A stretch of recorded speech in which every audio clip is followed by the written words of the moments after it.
오늘도 야단만개를 찾아주신 분들께 감사드립니다. 구독과 좋아요, 알림 설정 꾹 부탁드려요. 그럼 재미난 야담을 이제부터 시작하겠습니다. 옛날 조선시대, 일본이 일으킨 임진왜란으로 온 나라가 어지러울 때였습니다. 전쟁으로 폐허가 된 마을을 한 무리의 무사들이 지나고 있었지요. 이들은 조선을 침략한 일본의 사무라이들이었습니다. 대장, 생존자를 찾아냈습니다. 아이들입니다. 아이라고 봐줄 수는 없다. 가자. 모조리 도륙을 내야 한다. 다 쓰러져 가는 집에서 세 아이들이 있었습니다. 첫째 아이는 더 어린 아이들을 지키며 막아섰습니다. 둘째는 더 어린 소녀를 업은 채 맞섰고요. 세 아이는 모두 죽음을 각오했는지 결연한 표정이었답니다. 부모님과 온 마을 사람들의 원수! 죽일 테면 죽여라. 누가 눈 하나 깜박할 줄 아느냐? 고놈들 맹랑하구나. 오냐, 니들도 부모 곁으로 보내주마. 무사들이 일제히 칼을 빼들었지요. 헌데 이게 뭔 일이랍니까? 무사 중 하나가 나서서는 대장 앞을 막아서는 게 아니겠습니까? 이 아이들은 내가 보호하겠소.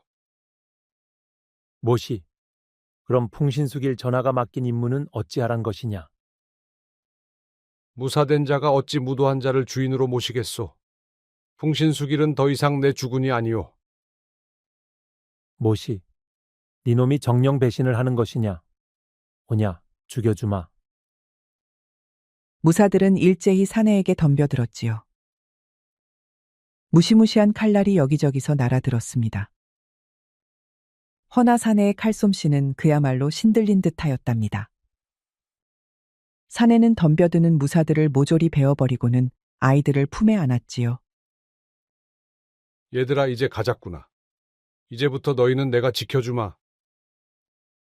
아저씨 이름은 무엇인가요? 난 고닛이라고 한다. 그래, 고씨라고 부르면 되겠구나. 앞으로는 조선에서 살아야 할 터이니. 고니시는 그날로 고씨가 되었고 세 아이의 스승이 되었습니다. 그렇게 10년이 흘렀지요. 아이들은 고씨의 지도하에 훌륭한 무사로 자라났답니다. 그러던 어느 날이었지요. 일검창수 그리고 궁이야, 이리 와보거라. 너희는 내게서 검과 창 그리고 활 쏘기를 전수받았다. 허나 무술보다도 중요한 것이 형제간의 우애인 법이다. 고씨에게 검을 배운 첫째는 일검, 창을 배운 둘째는 창수, 그리고 활을 배운 셋째에겐 궁이라는 이름을 지어주었답니다. 고씨는 이 제자들에게 피를 섞어 마시는 의형제의 의식을 치러주었지요. 천지신명이시여, 오늘 저의 세 제자들이 의형제가 되었습니다. 의를 행하고 불의에 맞서는 한 이들의 앞날을 굽어 살펴 주시옵소서. 의를 행하고 불의에 맞서겠습니다. 저도 마찬가지입니다. 저 또한 그리하겠습니다. 그렇게 셋은 의형제가 되었지요. 명심하거라. 너희 셋이 배운 검, 창, 활은 서로의 무술을 보완해 주느니라. 그러니 흩어지지 말고 똘똘 뭉쳐서 난관을 돌파해야 할 것이다. 마지막으로 고씨는 첫째 일검에게 편지 한 장을 맡겼습니다. 한양 저작거리에서 김모라는 사내를 찾도록 하거라. 그가 너희에게 할 일을 알려줄 것이니라. 그리하여 세 형제는 산을 내려와 속세로 길을 떠났습니다. 며칠 후 세 형제가 어느 들길을 지나갈 때였지요. 저 멀리 벌판 너머 마을에서 연기가 피어오르는 것이 아니겠습니까? 형님, 아무래도 저 마을에 변고가 생긴 것 같소. 그래, 연기를 보니 뭔가 일을 당한 모양새로구나. 가보죠, 두 오라버니들. 스승님께서 무술을 가르쳐 주신 이유가 바로 이런 때를 위해서가 아니겠어요? 마음씨 착한 궁희의 말에 일검과 창수도 고개를 끄덕였지요. 역시나 마을은 마적대의 습격으로 폐허가 되어 있었습니다. 곡식은 죄다 약탈당하고 마을 사람들까지 모조리 잡아간 것이지요. 텅 빈 마을을 지나고 있는데 어디선가 신음소리가 들리는 것이 아니겠습니까? 뛰어가 보니 관복을 입은 사내가 무너진 집에 깔려 있었지요. 힘이 센 창수가 얼른 사내를 꺼내 주었습니다. 고맙네. 난 이 마을 형암인데 자네들 덕분에 살았네. 아니 형암나리. 이게 어찌된 일입니까? 마적대가 들이닥쳐 마을을 이 지경으로 만들었다네. 마적들이 얼마나 많은지 사또와 포졸들도 당해내지 못한 것이었죠. 언제쯤입니까? 오늘 새벽 일이니 이제 3시각쯤 지났다네. 어쩌시겠소? 말탄 자들이 3시간 전에 떠났다면 따라잡는 것은 보통 일이 아니오. 오라버니, 그래도 죄 없는 마을 사람들을 구해야 해요. 창수는 혹시라도 약속에 늦을까 갈 길을 재촉했지요. 반면 마음씨 착한 궁이는 돕자는 생각을 꺾지 않았습니다. 마적을 뒤쫓는다. 스승님께서는 이런 때를 위해 우리를 가르친 것이다. 고민하던 일검은 마침내 마적들을 뒤쫓기로 하였답니다. 고맙네. 내 딸도 잡혀갔으니 만약 구해준다면 그 은혜는 잊지 않겠네. 그리하여 세 형제는 발자국을 따라 달렸습니다. 무술이 고강한 셋은 달리는 것도 바람처럼 빨랐지요. 그렇게 한참을 달리니 어느새 발자국이 산으로 이어졌습니다. 옳거니. 저 산에 놈들이 숨어 있구나. 해가 뉘엿뉘엿 질 무렵이 되니 마침내 산속 계곡에 접어들었지요. 마적들은 계곡 한켠에 자리한 채 잔치를 벌인 모양새였습니다. 훔쳐온 소와 돼지를 잡아 고기를 굽고 부어라 마셔라 진탕 놀아대는 것이었죠. 한편 한켠에는 마을에서 붙잡아온 사람들이 꽁꽁 묶인 채 널브러져 있었습니다. 세 형제는 조금도 겁먹지 않고 뚜벅뚜벅 마적들에게 다가갔습니다. 니놈들은 뭐냐? 그건 알 거 없다. 그보다 마을 사람들을 풀어주지 못하겠느냐? 하루 강아지들이 범 무서운 줄 모르는구나. 우리는 관아의 포졸들도 어쩌지 못하는 어르신들이다. 지금 우리들이 기분이 좋을 때 썩 꺼지거라. 그렇지 않으면 뜨거운 맛을 볼 것이다. 마적들이 소리를 질렀지만 셋은 표정 하나 변하지 않았지요. 그러자 화가 치민 마적들이 무기를 빼들었습니다. 한꺼번에 칼, 창, 도끼를 휘두르며 덤벼드니 오금이 지릴 기세였지요. 헌데 막내 궁이가 배시시 웃는 게 아니겠습니까? 오라버니들, 제가 먼저 나서지요. 꽃처럼 아름다운 궁이는 등에 맨 활을 쥐더니 연달아 화살을 쏘는 것이었습니다. 10수발을 순식간에 쏘아대니 덤벼들던 마적들이 일제히 쓰러지고 말았지요. 그야말로 백발백중이었습니다. 그러자 깜짝 놀란 두목이 외쳤지요.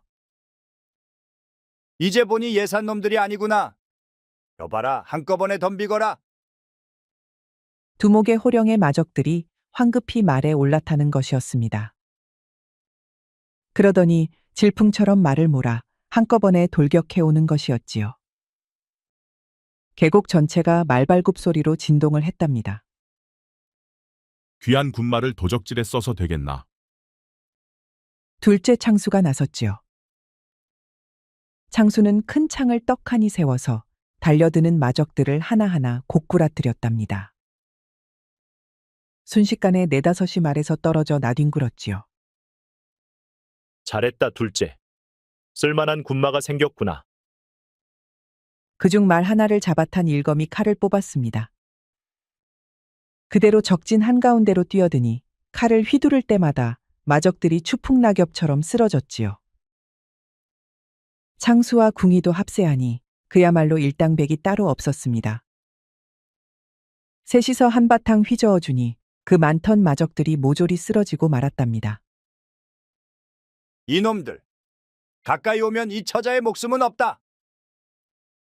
기겁한 두목이 한 처녀의 목에 칼을 들이댔습니다. 하는 수 없이 일검이 멈췄지요. 그때 갑자기 화살이 날아와 두목의 손등에 명중했답니다. 궁희의 솜씨였지요. 두목의 눈이 휘둥그레해졌습니다. 허나 그게 두목의 마지막이었지요. 번개처럼 말을 달린 일검이 단 일격으로 두목의 머리를 날려버렸으니까요. 정말 감사합니다. 하마터면 정조도 목숨도 잃을 뻔했는데 새 협객님들 덕분에 살았습니다. 처녀는 다소곳이 고개를 숙였답니다. 이제 보니 이 처녀야말로 사또의 외동딸인 희연낭자였지요. 세 형제는 마을 사람들을 데리고 마을로 돌아왔지요. 안절부절하며 기다리던 사또는 희연낭자가 돌아오자 눈물을 흘렸답니다. 참으로 고맙네. 자네 덕분에 내 딸이 무사히 돌아올 수 있었네. 아닙니다. 마땅히 해야 할 일을 한 것뿐입니다. 아닐세. 힘이 있으나 마땅히 의를 다하는 자는 요즘 세상에 드물지. 자네들은 진정 의로운 자들일세. 사또는 언젠가 꼭 보답하겠다며 거듭 고개를 숙였답니다. 세 형제는 마을을 뒤로하고 한양으로 길을 나섰지요. 마적들에게 압수한 군마에 올라타니 위풍당당하기가 이를 데 없었답니다. 헌데 희연낭자가 입을 열었지요. 아버님, 아무래도 이 마을은 더 이상 안전한 것 같지가 않습니다. 저는 이분들을 따라 한양의 할아버님 곁으로 돌아갈까 합니다. 그래. 그러도록 하거라. 자네들 내 딸을 잘 부탁하네. 희연낭자는 둘째 창수의 뒤에 척 올라탔답니다. 헌데 둘의 모양새가 어째 무척이나 가까운 사이처럼 보였지요. 둘째 오빠는 참 제주도 좋네요. 아니 둘째야, 언제 희연 낭자와 친해진 것이냐? 면목 없습니다, 형님. 희연낭자와 창수가 얼굴을 붉혔지요. 네 청춘 남녀는 껄껄껄 웃고는 한양으로 말머리를 향했습니다. 제를 넘고 들을 지나서 강물을 3번 건너니 어느새 경기도에 이르렀답니다. 시장기가 동안 세 형제와 희연낭자는 산 아래 작은 주막에 들어갔습니다. 미안하오. 지금 있는 게 푸성귀뿐이니 그거라도 드시겠소? 쭈그렁한 주모는 미안한지 손을 비비며 우물쭈물하였지요. 괜찮소 주모. 시장기만 면하면 된다오. 저도 괜찮아요. 넷은 나물국과 보리밥으로 조촐하게 식사를 하였지요. 그러고 보니 어째 다른 손님들도 우거지상을 한 채 푸성귀만 뜯고 있었지요. 아니 그런데 갑자기 시커먼 불안당들이 몰려오는 게 아니겠습니까? 술과 고기를 있는 대로 내어거라. 빨리 가져오지 않으면 가게를 전부 부셔버리겠다. 불안당들의 아우성에 주모는 굽실대며 술과 고기를 가져왔답니다. 돼지고기, 닭고기 안주가 푸짐하게 나오고 술도 끝없이 올랐지요. 불안당들은 부어라 마셔라 아주 지 세상처럼 놀아제끼는 것이었습니다. 성질이 급한 창수가 입을 삐죽였지요. 아니 원, 누군 나물만 먹고 누군 진수성찬이라니 대접이 왜 이렇단 말인가? 창수님, 어째 저 불안당들이 주모를 겁박하는 것 같습니다. 사려 깊은 희연낭자의 말에 세 형제의 눈이 희번득거렸지요. 주모는 돈도 제대로 받지 못한 채 불안당들이 달라는 대로 안주를 내주고 있었습니다.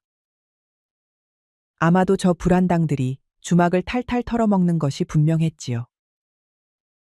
참다 못한 창수가 벌떡 일어났습니다. 주모, 나물만 먹었더니 체독이 오를 지경이오. 우리도 뱃속에 기름칠 좀 하고 삽시다. 아이고 가게에 고기가 없다고 하지 않았나? 저 사람들 술상에 오른 고기는 고기가 아니라 버섯이라도 돼요? 우리도 좀 얻어 먹읍시다. 이거 왜 이러나? 자네 이러다 호되게 경을 치를 걸세.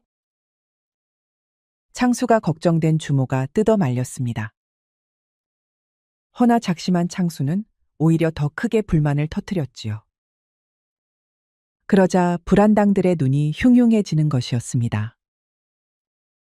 어린 놈이 욕심이 많구나. 헛소리하지 말고 나물국이나 마저 먹거라. 욕심이 사나운 것은 고기 반찬을 독식하는 당신네들이지. 뭐라고? 이것이 한번 혼나봐야 정신을 차리겠구나. 불안당은 주먹을 휘두르며 창수에게 덤벼들었지요. 허나 창수는 그 주먹을 한 손으로 턱 잡아버리는 것이었죠. 그러더니 그대로 힘을 써서 불안당을 저만치 날려버렸답니다. 이 광경을 지켜본 불안당 두목은 화가 나서 고함을 쳤지요. 니놈들은 누구길래 우리 패거리를 건드리느냐? 이 마을에서 우리 성미를 긁는 자는 살아남지 못하는 것을 모르느냐? 불안당들은 술상을 엎어버리고는 한꺼번에 덤벼들었습니다. 허나 일행들은 창수만 일어설 뿐 나머진 얌전히 밥을 먹었습니다. 창수의 실력을 잘 아는 희연 낭자도 태연히 식사를 이어갔답니다. 이것들이 격하게 환영을 해주는구나. 좋다. 어디 점심 대접을 받아볼까? 창수는 창을 들 생각도 하지 않고 곧바로 말패들과 맞섰습니다. 불안당들은 창수의 주먹 한 방, 발길질 한 방에 퍽퍽 나가 떨어졌습니다.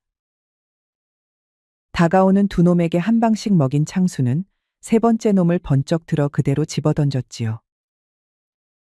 그 바람에 나머지 놈들이 휘말려서 다 같이 쓰러지는 게 아니겠습니까? 결국 맨 뒤에서 소리를 지르던 두목만 남았지요. 아이고 대인 몰라 배웠습니다. 두목이 납작 엎드리자 창수는 턱짓으로 널브러진 불안당들을 가리켰지요. 네 쫄자들을 데리고 어서 꺼지거라. 알겠습니다요 대인. 얼른 물러가겠습니다. 두목이 부하들을 수습해서 나가려는데 창수가 뒤에서 불렀지요. 어허 잠깐. 왜 그러십니까 대인? 소란을 피운 죄가 크다. 허니 오늘 점심은 네가 사야 하지 않겠느냐? 맞습니다. 지당하신 말씀입니다요. 제가 사도록 하지요. 그날 불안당 두목은 가진 것을 탈탈 털어 몽땅 주모에게 건넸습니다. 덕분에 쭈글쭈글했던 주모의 얼굴도 잠시나마 활짝 펴졌지요. 아이고 청년. 하마터면 주막이 망할 뻔했는데 자네 덕분에 살았네. 불안당들이 떠나자 손님들도 주모도 박수를 쳤습니다. 주모는 불안당들에게 바쳤던 안주들을 모조리 거두어서 손님들에게 나누어 주었지요. 활약이 컸던 창수와 형제들에게는 특별히 더 푸짐한 반찬이 나왔답니다. 그렇게 넷은 잘 먹고 잘 쉰 다음 주막집을 나섰지요. 그리고 다시 한양으로 기수를 향했습니다. 마침내 한양에 도착하니 희연 낭자가 나섰지요. 협객님들, 저희 할아버님 댁으로 가시지요. 희연 낭자의 할아버지인 이참파는 세 형제를 아주 격하게 환영했습니다. 어서들 오시게. 자네들이 우리 손녀딸을 구해주었다지? 사또의 편지를 받아본 이참파는 언제까지라도 머무르라며 기뻐했답니다. 세상이 어지러운데 자네들 같은 협객이 있어서 그나마 다행일세. 거처와 식사를 준비했으니 편안히 있으시게. 이참파는 셋을 극진히 대접했답니다. 덕분에 세 형제는 오래간만에 여독을 풀었지요. 이것은 스승인 고씨와 있을 때에도 누려보지 못한 일이었습니다. 하기야 10년이라는 세월 동안 지옥 같은 단련뿐이었으니까요. 이제야 세 형제는 휴식다운 휴식을 가질 수 있었답니다. 이윽고 사흘이 지난 아침, 셋은 고씨 사부의 편지를 들고 김모를 찾아 나섰지요. 셋은 저작거리를 돌며 김모를 수소문했답니다. 헌데 이게 뭔 일이랍니까? 마침내 찾아낸 김모는 아주 의외의 인물이었답니다. 그야 굴다리에서 지내는 거지였으니까요. 헤헤헤. 나 김모를 찾는 자들이 바로 자네들인가? 그렇습니다. 그래 고씨는 아직도 팔팔한가? 스승을 함부로 부르는 말에 일검의 눈썹이 꿈틀했지요. 허나 내색하지 않고 공손히 대답했습니다. 스승께서는 건강하게 지내고 계십니다. 아쉽구먼. 그 친구가 좀 비실비실해야 나에게도 승산이 있는데 말이지. 말이야 바른 말이지 고씨 그 작자 제자들만 보내고 본인은 편안히 배 두드리며 지내는 게 아닌가? 더 참지 못한 둘째 창수가 덤벼들었습니다. 얼굴이 시뻘개진 창수는 번개같이 주먹을 뻗었지요. 헌데 이게 뭔 일이랍니까? 창수의 주먹을 거렁뱅이 김모는 가볍게 막아낸 것이었죠. 그야말로 고씨사부 못지않은 솜씨였답니다. 자네 스승도 버거워하는 게 날세. 혼자 덤벼서 되겠는가? 그러지 말고 셋이 덤벼보게나. 김모의 말에 일검과 궁이도 합세했지요. 순식간에 손에 땀을 쥐는 격투가 벌어졌습니다. 허나 김모는 셋의 공격을 쉽게 막아내는 것이었지요. 그렇게 한참을 싸우니 마침내 일검과 창수 그리고 궁이가 뻗은 주먹이 사방에서 김모를 포위했습니다. 이거 셋이 합심하니 실력이 갑절이 되는군. 훌륭하네. 김모는 박수를 쳤답니다. 그러나 주변의 경계를 게을리해서는 안 될 일이지. 아직 배울 게 더 있구먼. 어느새 셋은 자객들에게 물샐 틈 없이 포위당한 것이었지요.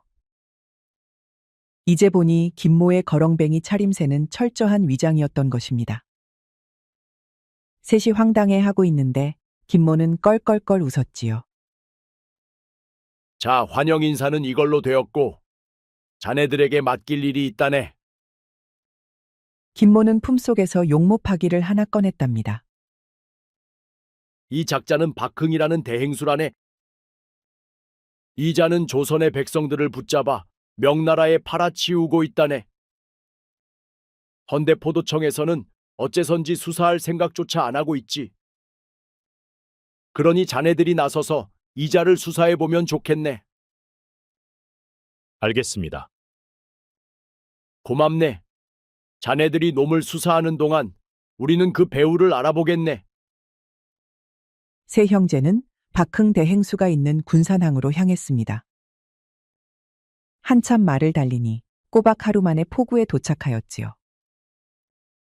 언덕에서 내려다보자 수많은 배가 포구에 모여 있었습니다. 헌데 그 중에서도 가장 큰 배가 눈에 들어왔지요. 바로 박흥 대행수의 배였습니다. 배가 떠날 채비를 하는구나. 어서 가자. 출항을 막아야 한다. 세 형제는 번개처럼 말을 몰아 뱃전으로 달려들었지요. 그러자 배에서 웬 활잡이들이 나타나 활을 쏘는 게 아니겠습니까? 오라버니들 조심하세요. 궁이가 활을 쏘자 활잡이들이 금세 화살을 맞고 쓰러졌답니다. 형님 지금이요. 장사인 창수가 긴 창을 들어 올렸지요. 그러자 일검이 창대를 밟고 그대로 갑판으로 뛰어 올랐답니다. 창수는 궁이도 그렇게 갑판으로 올려보냈지요. 자, 이젠 내 차례다. 혼자 남은 창수는 창으로 장대 높이 뛰기를 해서 배에 올랐답니다. 세 형제가 갑판에 난입하자 무사들이 더 쏟아져 나왔습니다. 이들은 세 형제를 겹겹이 포위하고는 칼과 창, 그리고 도끼를 휘둘렀지요. 어디 그뿐입니까? 어느새 도치대에 오른 무사가 위에서 활을 쏘는 것이었습니다. 둘째야, 셋째야 방심하지 마라. 이놈들 한가락하는 놈들이다. 일검의 말에 형제들은 등을 맞대고 맞서 싸웠지요. 세 형제가 합심하자 날고 기는 무사들이 추풍 낙엽처럼 쓰러져 갔습니다. 그렇게 한 시즌쯤 지나니 배에 서 있는 자들은 오직 세 형제뿐이었답니다. 헌데 뭔가 좀 이상했지요. 명나라 배라고 들었는데 어째 외국 무사들이 들끓는 것이냐? 그러게 말이오 형님. 고용된 칼잡이라고 하기엔 죄다 외국인들 뿐이오. 하여 셋은 조심스레 선창으로 내려갔습니다. 배 안은 무척 넓어서 그야말로 대궐 같았지요. 헌데 쇠고랑을 찬 조선인들이 잔뜩 붙잡혀 있는 것이 아니겠습니까? 웬 놈들이냐? 누가 감히 나 박흥의 배를 노략질한단 말이냐? 당신이 박흥이요. 어찌 같은 조선인이 조선 사람을 외국에 팔아 넘긴단 말이오. 듣기 싫다. 내 일을 방해했으니 무사하지 못할 줄 알거라. 그러자 박흥의 호위무사 5이 앞으로 나섰습니다. 하나같이 기백이 범상치 않았지요. 조선 것들은 하나같이 쭉정이들이었는데 자네들은 어떠한지 한번 보겠다. 오냐, 그 쭉정이 같은 조선인 밑에서 일하는 니놈들 솜씨나 한번 보자. 세 형제와 5 호위무사가 맞붙었습니다. 호위무사들은 하나같이 날쌔고 매서웠지요. 긴 칼을 휘두르며 덤벼드는 것이 꼭 바람개비 같았답니다. 허나 형제들은 마치 하나처럼 움직여 이들을 상대했습니다. 창수가 칼을 걷어내고 일검이 검을 막는 동안 궁희의 화살이 호위무사들을 쓰러뜨렸지요. 세 형제의 합격술에 휘말린 호위무사들은 결국 모조리 쓰러지고 말았답니다. 개섰거라 어딜 도망가느냐. 황급히 도망치던 박흥은 일검에게 덜미가 붙잡혔습니다. 개처럼 질질 끌려 나온 박흥은 갑판 위에 내동댕이 쳐졌지요. 그렇게 박흥을 붙잡고 조선인 포로들을 구출한 세 형제는 배를 몰아 군산포로 돌아왔습니다. 부두에는 김모와 호위무사들이 이미 기다리고 있었지요. 역시나 훌륭한 솜씨로군. 잘했네. 김모는 이들을 이끌고 산속에 위치한 은신처로 데리고 갔습니다.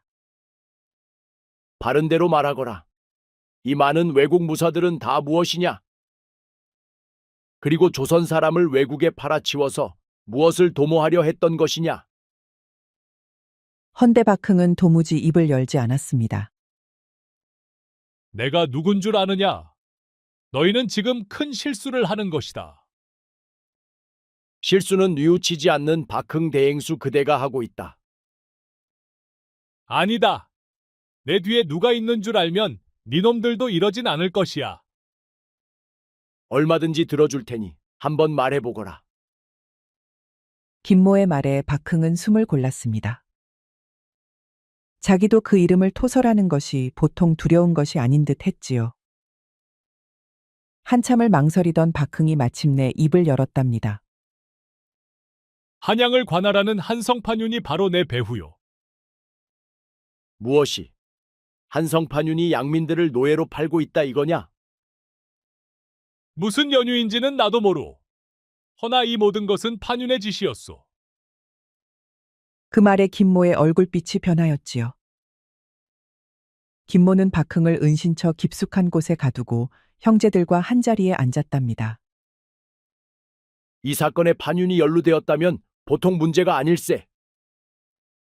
그렇다면 판윤의 뒤를 캐봐야 하지 않겠습니까? 맞는 말일세. 허나 포도청과 형조가 묵과하는 걸로 봐선 아무래도 판윤 뒤에 누군가가 있는 것이 분명할 것이야. 그리하여 셋은 한성판윤의 저택을 감시하였지요. 그렇게 며칠 감시를 하다 보니 일검이 누군가를 발견한 것이었습니다. 갓과 도포 차림이었지만 어딘가 피바람이 불 것 같은 인상이었지요. 분명 위험한 일을 하는 사람 같았답니다. 그리하여 일검은 창수와 궁희에게도 눈짓을 보내어 뒤를 밟기 시작하였답니다. 판윤의 저택을 나온 사내는 잠시 주변을 두리번거리더니 어느 대궐 같은 기와집으로 들어갔지요. 그 집은 바로 후궁 조이빈의 친정 오라버니 훈련대장 조활의 집이었답니다. 은신처로 돌아온 일검의 말에 김모가 깜짝 놀랐습니다. 이제 보니 한성판윤과 조활은 하루가 멀다 하고 소식을 전하는 것이었죠. 이건 보통 일이 아니야. 판윤과 훈련대장이 작당을 하고 있다는 것은 그 뒤에 조희빈이 있다는 걸세. 조이빈은 임금의 총애를 받는 막강한 권력의 소유자였지요. 그 권력을 바탕으로 왕사제 자리를 돌아가신 황후의 출생에서 자신의 아들인 검양군으로 교체할 음모를 꾸미고 있던 것입니다. 검양군은 총명하고 무예에도 능한 왕자였으나 성정이 잔혹하여 모두가 두려워하는 자였답니다. 만약 그가 임금이 된다면 이 나라엔 한바탕 피바람이 불어닥칠 것이었지요.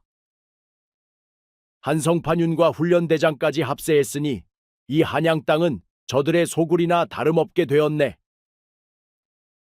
아무래도 머지않아 행동에 나설 터이니 예의 주시해야 할 걸세. 알겠습니다. 그리하여 세 형제는 훈련대장의 집을 예의주시하였지요. 수많은 병력을 부리는 훈련대장이니만큼 일이 터진다면 이곳이 틀림없었으니까요. 세 형제는 돌아가며 저택을 감시했습니다. 그렇게 며칠이 지났을 때였지요. 마침내 한밤중에 말을 타고 복면을 쓴 한 무리의 사내들이 어디론가 빠져나가는 것이었습니다. 형제들은 조용히 뒤를 밟았습니다. 사내들은 한양 외곽의 커다란 창고로 들어갔지요. 세 형제는 보초병들의 눈을 피해 지붕을 타고 안으로 따라 들어갔습니다. 아니 이게 다 뭐야? 병장 기록은 엄청난 양이야. 이 정도면 대군을 무장시키고도 남겠어요. 이렇게 많은 병장기가 한양에 들어왔을 줄이야. 세 형제의 보고를 받은 김모는 낯빛이 변하였답니다. 예상대로군. 검양군이 역모를 준비하는 것이 틀림없으렸다. 김모는 벌떡 일어났습니다. 일단 궁궐에 다녀오겠네. 그때까지 꼼짝 말고 기다리도록 하게. 아니 그 차림으로 궁에 들어간단 말입니까? 그럴 리가 있겠나. 부하들이 관복을 내오자 김모는 풍채당당한 장군이 되었지요. 미리 말을 하지 않아서 미안하게 되었네. 이 몸은 판의금부사 김운일이라고 하네. 판의금부사는 세 형제의 사부 고씨를 조선에서 받아들이게 해준 은인이었지요. 스승의 은인을 만난 세 형제는 큰절을 했답니다. 이러지 말게. 자네 스승에게는 내가 진 신세가 더 많다네. 두 차례의 외란에서 고씨의 도움으로 몇 번이나 구사일생으로 살아났다는 것이었습니다. 그럼 다녀오겠네. 세 형제는 일가교삼추로 판의금부사를 기다렸습니다. 아주 늦은 밤이 되어서야 판의금부사는 돌아왔지요. 헌데 얼굴빛이 좋지 않았습니다. 나쁜 소식일세. 육조가 이미 검양군과 조이빈에게 장악당한 모양이야. 네? 그게 무슨 말입니까? 훈련도감과 포도청은 물론이고 전방과 후방의 병력 모두 요지부동이란 말일세. 검양군의 군대가 목을 죄어오는데 원군이 하나도 없다는 말이었습니다. 결국 의금부와 금군의 인원만으로 대군을 막아내야 했지요. 이렇게 된 거 우리가 먼저 움직여야 합니다. 주상도 같은 생각이시네. 자, 이리들 와보게나. 판의금부사는 주상전하의 교지를 펼쳐 보였답니다. 역도들을 토벌하라는 밀서였지요. 대의는 우리에게 있네. 이제부터 역모에 가담한 자들을 쳐서 한 놈도 남김없이 토벌하도록 하세나. 판의금부사는 금군을 풀어 한성판윤과 훈련대장의 저택을 급습하기로 하였지요. 그러는 동안 세 형제는 대량의 병장기가 보관된 창고를 불태우도록 지시를 내렸답니다. 꼭 다시 뵙지요, 판의금부사 어른. 그래 살아서 다시 만나세나.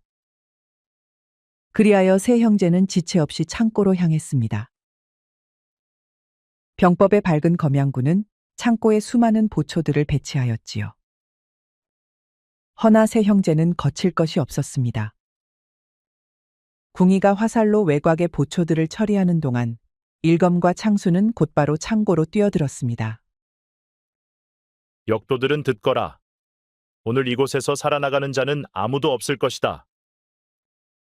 싸움은 싱겁기 짝이 없었습니다. 창고에는 수십 명의 보초들이 있었지만 그 누구도 세 형제를 당해내지 못하였지요. 검과 창이 번쩍할 때마다 보초들은 순식간에 쓰러지고 말았답니다. 결국 한 시진도 안 되어 창고는 불길에 휩싸였습니다. 작전은 성공했다. 이제 판이금부사를 도우러 가야 한다. 세 형제는 서둘러 한성판윤의 저택으로 향했습니다. 판윤의 저택에서는 금군과 판윤의 사병들 사이에서 무서운 싸움이 벌어지고 있었지요. 금군의 솜씨가 더 뛰어났지만 판윤의 사병들이 워낙 많았습니다. 하여 싸움은 백중세였지요. 물러서지 마라. 여기서 우리가 무너지면 이 나라 종묘사직이 위태롭고 말 것이다. 판이금부사의 지휘로 금군이 조금씩 승기를 잡아가고 있었습니다. 그때 갑자기 판윤의 사병들이 뒤에서부터 무너지는 것이 아니겠습니까? 바로 세 형제들이 온 것이었습니다. 지금이다. 몰아붙여서 단숨에 섬멸해라. 양쪽에서 몰아치니 판윤의 병사들은 속절없이 붕괴되었지요. 싸우길 포기하고 도망치는 사병들이 절반이요. 버티다가 목이 달아나는 이들이 절반이었습니다. 마침내 한성판윤도 금군 손에 끌려 나와 최후를 맞이하였지요. 잘 와주었네, 삼형제. 이제 남은 것은 훈련대장일세. 시간을 더 끌면 놈들이 전열을 가다듬을 걸세. 지금 바로 몰아쳐야 할 것이야. 맞는 말씀입니다. 판이금부사 어른. 하여 세 형제와 금군들은 훈련대장의 저택으로 쳐들어갔습니다. 훈련대장의 저택에는 훨씬 많은 사병들이 있었지요. 소식을 들은 검양군이 합세한 것입니다. 거기다 변절한 훈련도감의 병사들까지 있으니 그 수가 수천이었습니다. 아마도 내일이면 거병을 하려던 것이 분명했습니다. 하루만 늦었어도 나라의 주인이 바뀌었을지 모를 일이었답니다. 창수야, 궁이야. 스승님께서는 바로 이날을 위해 우리에게 무술을 가르쳐 주신 게 아닌가 싶구나. 옳으신 말씀이요. 적적들을 모조리 쓰러뜨립시다. 오라버니들과 함께 싸울 수 있어서 기뻤어요. 꼭 살아서 다시 뵙죠. 사방에서 비명이 들려오고 칼과 창 부딪히는 소리가 어지러웠습니다.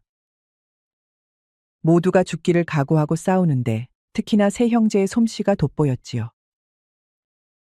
다가오는 이들이 모두 풀잎처럼 쓰러지니 역도의 진영에는 큰 길이 생겼답니다. 그렇게 세 형제는 서로의 등을 지키면서 검양군이 있는 곳까지 파고들었지요. 훈련대장이 나서서 세 형제를 막아섰지만 별 수 없었지요. 저 외국에서 비싼 돈을 주고 불러온 무사들이 모조리 쓰러지고 훈련대장도 결국 일검의 검 앞에 목이 달아났습니다. 마침내 검양군의 목에 일검의 칼이 드리워지니 모든 역도들이 항복을 하고 말았지요. 통쾌한 승리였습니다. 잘해주었네. 주상께서도 크게 기뻐하실 것이야. 이제나 저제나 소식을 기다리고 있던 주상은 판이금부사의 승전보에 크게 기뻐하였답니다. 그리고는 검양군과 조이빈을 따르던 무리들을 하나하나 숙청해 나갔지요. 그렇게 역도의 세력을 뿌리 뽑으니 마침내 온 나라가 조용해졌답니다.